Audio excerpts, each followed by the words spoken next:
Reality for the real. Like, comment, share, subscribe, hit that notification bell button. And we got, I would say, some rather disturbing updates. The U.S. just carried out airstrikes against Iran-backed Houthis in Yemen. And this war looks like it's finna get a little wider. Let's see what's going on. Official tells CNN the U.S. military has carried out strikes on multiple Houthi targets in Yemen. I want to bring in our team for more information. And Oren Lieberman, you're joining us from the Pentagon. Let's get the latest from you first. This is a big deal if the U.S. is attacking targets inside Yemen. The Houthis are, of course, backed by Iran. This war could be escalating big time. The U.S. and the U.K., to a large extent, have been telegraphing the fact that if attacks on commercial shipping lanes in the Red Sea, a critical waterway, continued, the U.S. would be compelled to act. We are now seeing. Now, I think that it's got to be pointed out that the U.S. is not necessarily attacking because of what's going on in Israel, Gaza. They're really attacking to protect the shipping lanes in the Red Sea. So I think that has to be pointed out by itself, separate. Also, the Houthis been going hard. Like they say, they attacked over 20 commercial vessels, basically disrupting converts in that particular spot in the world. And now retaliation. It's retaliation now.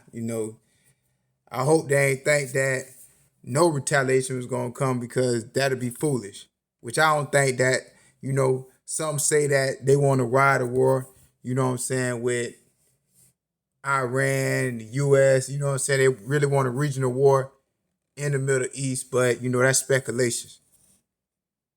Those actions take place in real time. A U.S. official telling CNN that the U.S. is hitting multiple targets in Yemen controlled by the Houthis. We have seen reports of explosions in major western Yemenite cities like Al Hudaydah and several other cities there.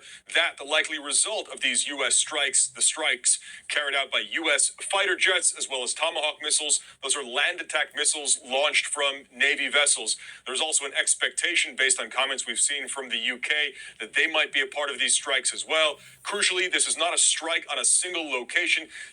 Just to point out, this is also going on the day that South Africa has basically asked the UN courts to order a ceasefire in Gaza, claiming that Israel has committed genocide.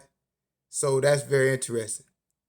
These are multiple targets, and apparently based on reports of explosions from Yemen across multiple cities. The U.S.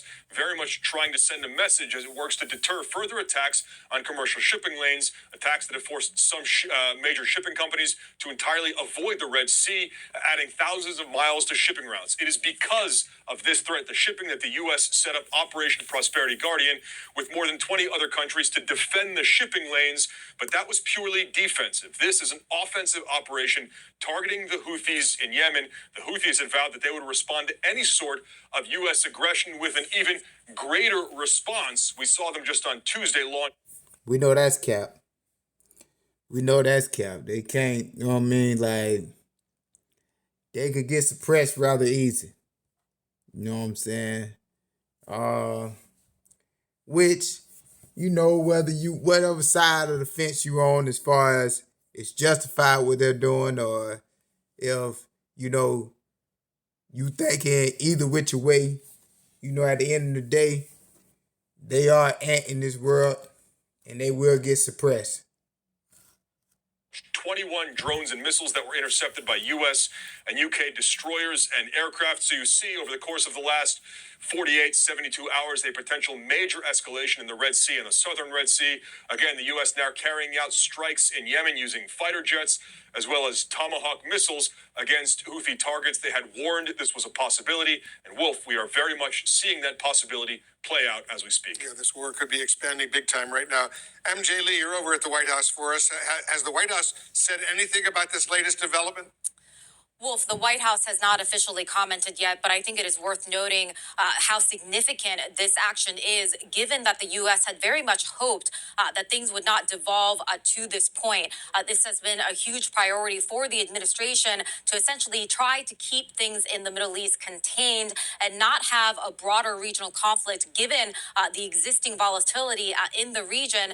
It has also been a priority for the AKA, they ain't trying to upset the woke liberals, basically. You know, is Israel justified in the campaign that they running? Well, that's a little sketchy. That's on the line. But we all know who's really against this war, the woke liberals. You know, now our Jews getting special treatment as far as the UN Council go, you know, with their slow response. Well, that's a debate for another day. Administration to not disturb the current truce in the Yemen civil war. Now, this action that we are now reporting out of the Pentagon clearly signals that the situation in the Red Sea had become completely intolerable for the U.S. and its allies. And we did see a bit of a turning point last week when a U.S. official said, following the weeks and weeks of provocations and the attacks from the Houthis in the Red Sea on these shipping vessels, that they were essentially giving the last warning, that there would not be another warning. And so given that we have seen these attacks and these provocations continue, in some ways, we were very much preparing for a different kind of response from the U.S. and its allies. Again, we haven't gotten an official word from the White House, but Wolf, as Orrin was saying, given the significance of this kind of action by the U.S. In Yemen, we should expect to hear from the president in some way tonight. Wolf. A very significant development indeed. Colonel Layton, you're our military analyst. These strikes... I wonder what he gonna say. Well, that's all. Just want to bring to you the latest on the situation in the Red Sea, Israel-Gaza conflict. Like I say today, South Africa, you know, basically pressured the UN to order a ceasefire. We'll see how that works out.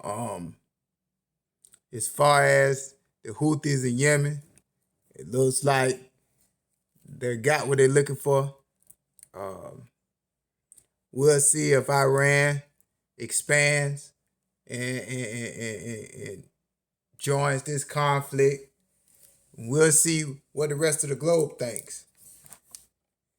Like, comment, share, subscribe.